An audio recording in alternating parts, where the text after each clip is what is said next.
레이디 앤 제너맨, 유보아. 오늘은 공포의 계곡 책 스토리 리뷰를 하려고 해. 이번 리뷰는 굉장히 빠르게 진행이 될 거야. 왜? 내용이 어마어마하게 긴 편이니까.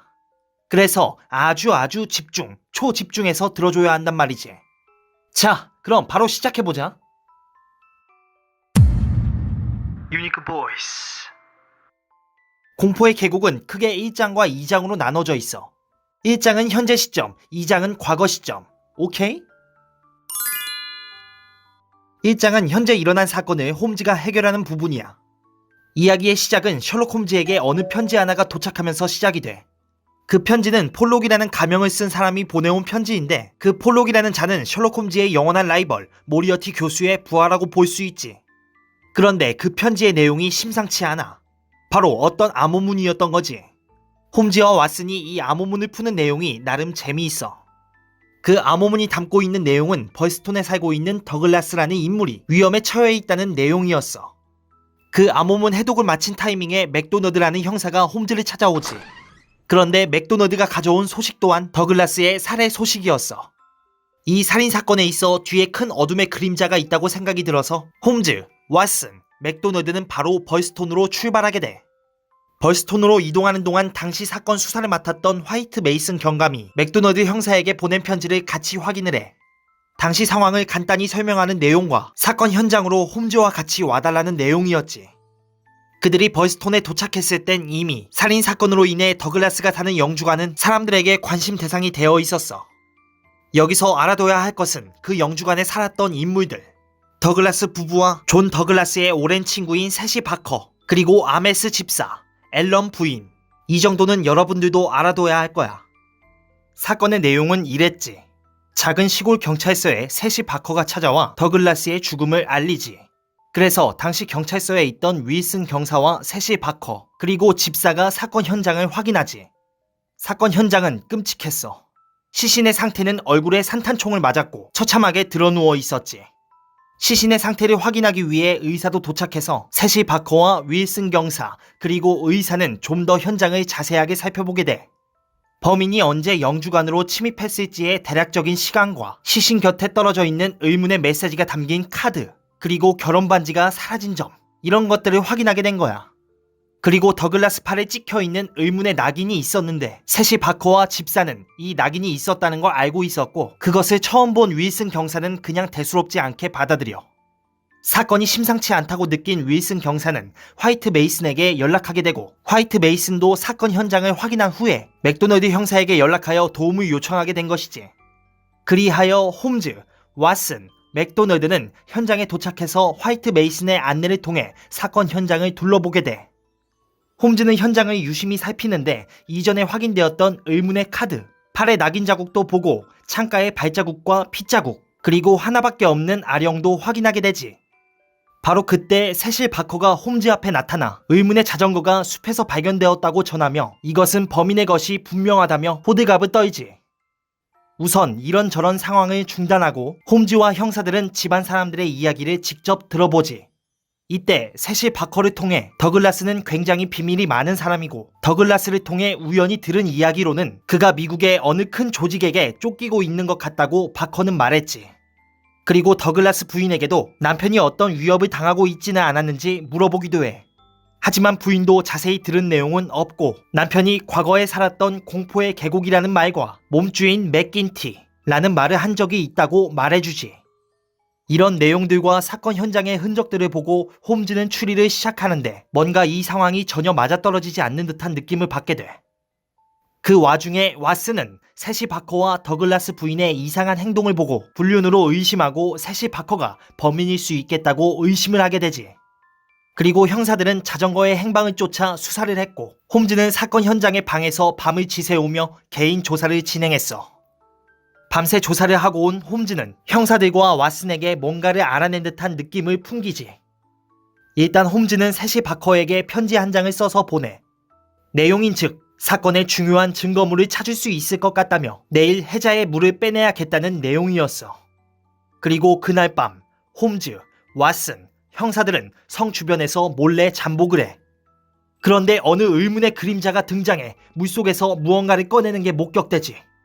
그 의문의 사람은 바로 세실 바커였지. 그가 물속에서 꺼낸 건 아령과 어느 옷뭉치였어. 그는 나와는 관련 없는 것이라며 묵비권을 행사해. 그런데 그때 더글라스 부인이 등장하며 세실 바커에게 이제 그만하자고 말을 하지. 그런데 또 그때 어느 벽에서 한 사람이 등장을 해. 누굴까? 바로 존 더글라스였어. 모두들 이 상황이 꿈인가 생신가 했지. 그는 자신의 과거 이야기를 더 자세하게 전해주고 싶다며 왓슨에게 자신의 과거의 이야기, 공포의 계곡 이야기를 숨어있는 동안 직접 적었다며 그 내용을 전해주지. 그게 바로 2장의 이야기가 되는 거야. 오케이? 일단 이번 사건에 대해 존 더글라스가 이야기를 시작해. 텀브리지에 갔다가 자신의 목숨을 노리는 한 사람을 보게 되지. 그래서 그는 두려움에 집에 계속 숨어 지냈는데 어느 날 자기 방에서 괴한에게 습격을 당하게 되지. 바로 텀브리지에서 보았던 인물. 그의 이름은 테드 볼드윈이라는 인물이야. 그 사람은 2장에서 알게 될 거야. 아무튼 격투 끝에 괴한이 총에 맞게 되는데 존 더글라스는 자신이 죽었다는 소식이 기사에 실려야 더 이상 위협을 받지 않을 거라 생각하고 괴한이 자신인 척 이 사건을 위장한 거였어. 세실 바커는 존 더글라스를 위해 거짓 증거들을 만들었던 것이고, 마지막으로 홈즈는 존 더글라스에게 귀하의 앞날은 평탄하지 않을 거라고 충고를 하면서 1장이 마무리가 되지.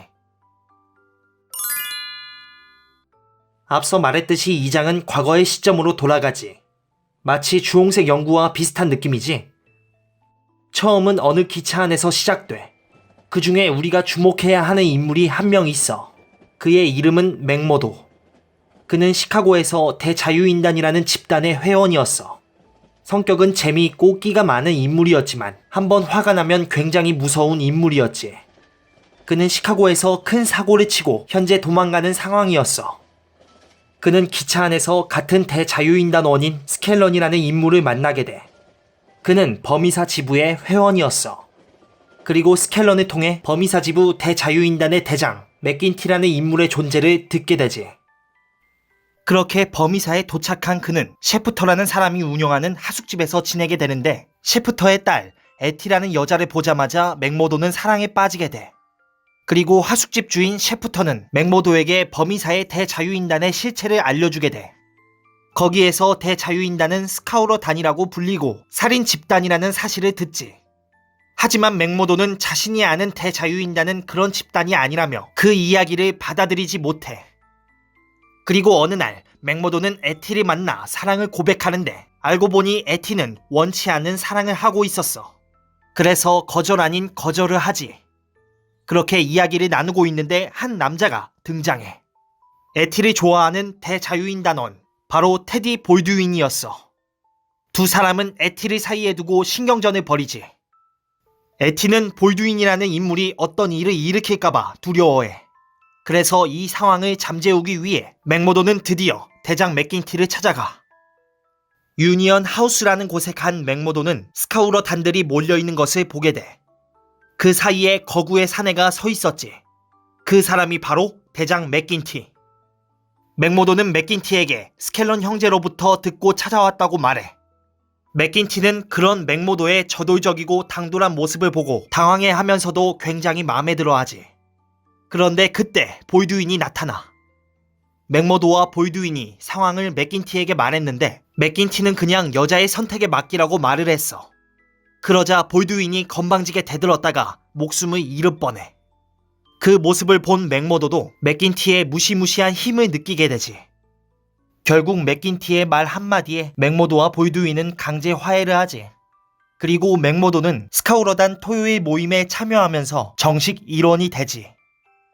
그렇게 유니언 하우스의 출입이 자유로워진 맥모도는 많은 사람들을 사귀며 지내게 돼.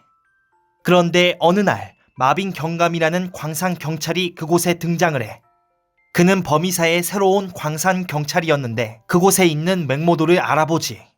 왜냐하면 마빈 경감도 시카고에서 왔거든. 마빈은 시카고에서 있었던 살인사건 이야기를 맥모도와 주거니 받거니 하게 돼. 그 상황으로 인해 맥모도는 스카우러단 대원들에게 큰 환호를 받는 유명인사가 되어버려. 아, 그리고 정식 스카우러단이 되기 위한 관문이 하나 있었어. 그것은 바로 손을 묶고 눈을 가린 채 모든 대원들이 있는 앞에서 대장 맥긴티가 묻는 질문에 대답하고 스카우러단의 낙인을 새기는 것이었어. 맥모도는 사람들의 박수를 받을 만큼 아주 훌륭하게 그 입단식을 치루어내지. 아니 그런데 입단식을 치룬 지 얼마 되지도 않아서 바로 처리해야 할 사건을 이야기해.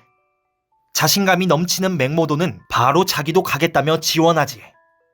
그런데 평소 스카우러단의 횡포를 못마땅해 하는 모리스라는 인물이 반대를 해.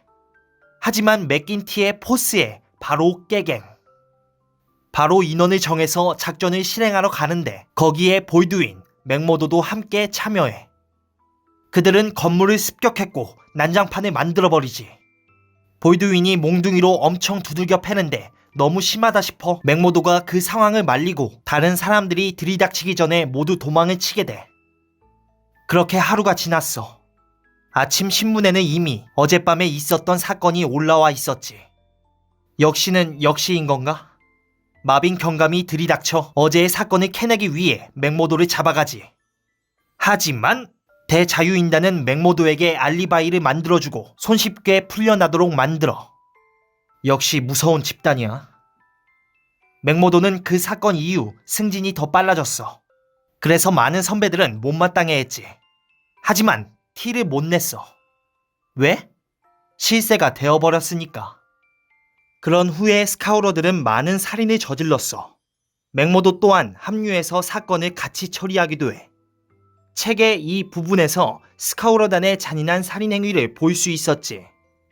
그러던 어느 날 모리스가 맥모도를 찾아와. 그는 핑커튼 탐정사무소라는 곳에서 스카우러단을 조사하고 있다는 소식을 맥모도에게 전해줘. 그가 전달받은 편지를 보여주는데 핑커튼 탐정사무소의 소속인 버디 에드워즈라는 인물이 활동하며 조사하고 있다는 내용이었어. 그 이야기를 듣고 맥모도는 그 버디 에드워즈라는 인물을 어떻게든 처리하겠다는 말을 해. 그 사람 때문에 조직이 무너질 수 있으니까. 맥모도는 바로 조직이 모여있는 곳으로 달려가 그 편지를 보여주며 상황을 알려. 맥긴티와 동료들은 당연히 있을 수 없는 일이라고 말하지. 그래서 바로 작전을 구상하고 맥모도의 주도하에 실행을 해. 맥모도의 작전은 스카우러단의 정보를 몰래 그에게 전해주는 대신 돈 거래를 하는 방법으로 접촉을 하려고 생각했어. 그래서 맥모도가 먼저 그와 접선을 하고 그 후에 단원들이 덮쳐서 처리하는 방식으로 진행을 하자고 했지. 맥긴티는 맥모도를 엄청 신뢰하고 있었기에 그의 말대로 모두 진행시켰어. 그들은 숨어서 버디 에드워즈가 오기를 기다렸어. 그런데 맥모도가 갑자기 돌변하며 자신이 버디 에드워즈라고 소리를 질러. 그 모습을 보고 모두 놀라 도망을 가려고 하지만 그들을 기다리는 건 마빈 경감의 총구였어. 그들은 모두 충격을 받아 넋을 놓게 돼. 그제서야 맥모도는 자신은 핑커튼 탐정사무소의 버디 에드워즈이며 이 살인 조직을 끝내버리기 위해 처음부터 다 속이고 이곳에 들어왔다고 모두에게 말하지. 엄청난 스케일, 대단해. 그렇게 버디 에드워즈는 임무를 완수했어. 범이사의 살인 조직 스카우러단은 그렇게 끝이 날 것처럼 보였지. 사건이 마무리가 되고 에티와 맥모도는 시카고로 떠나 결혼을 하지. 하지만 그 지독한 스카우러단은 대장 맥긴티는 죽었지만 수하에 있던 나머지 조직원들이 원수 버디 에드워즈, 즉 맥모도를 살해하기 위해 시카고를 뒤졌고 그 두려움에 버디 에드워즈는 캘리포니아로 또다시 떠나는데 정말 슬프게도 그곳에서 에티가 죽게 돼. 그는 새로운 이름으로 바꾸고 어느 협곡에서 바커라는 인물을 만나 함께 일을 하여 큰 돈을 모아 영국으로 피신을 해. 버디 에드워즈가 바꾼 이름이 바로 1장에서의 존 더글라스인 거야. 홈즈는 더글라스 부부에게 반드시 이곳에서 떠나라고 전했었어. 그렇게 시간이 흘렀는데 어느 한 편지가 도착해. 그때 더글라스의 친구 세시 바커도 홈즈를 찾아오지. 내용인즉 비행기의 추락으로 인해 더글라스 부부는 사망했다는 내용이었어. 홈즈는 이 내용을 보고 더글라스 부부가 사고가 아닌 살해를 당했다고 확신을 해. 그리고 그 뒤에 더 큰 그림자, 바로 모리어티 교수의 존재가 있다고 생각하고 있었어. 결국 이렇게 사연 많던 존 더글라스의 사건은 끝이 나. 끝에 정말 반전이 있어서 놀랐어. 죽어버릴 줄은... 아무튼 이렇게 공포의 계곡 책을 최대한 빠르게 알아보았어. 사실 더 자세한 전체 내용으로 들으면 훨씬 재미있다고 느껴질 거야. 셜록 홈즈 공포의 계곡 오디오북을 강력 추천할게. 가자!